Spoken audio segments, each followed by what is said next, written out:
Okay, let's start out and lay a platform for a lot of this information has come through people who you have taken back into time and taken forward into time through progression therapy. And let's talk about the basic tenet of what has to happen to be able for us to hook up with, to connect with our superconscious or higher self, and then thus access these other timelines. Well, we're dealing with first hypnosis as a natural daydream state that we go through for 4 hours during the waking day and 3 hours at night when we dream.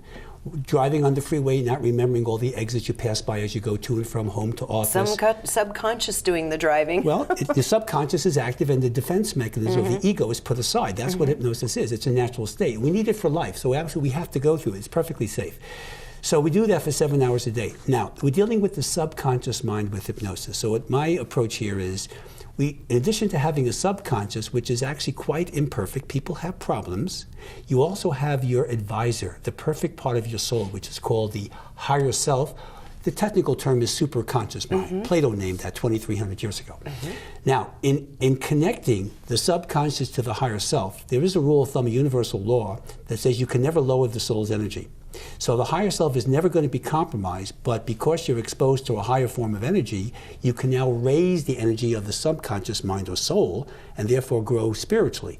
At the same time, the higher self is your gatekeeper or your librarian to the Akashic records. It's how you get past and future life information, or about parallel lives. I call that paragression, interestingly enough.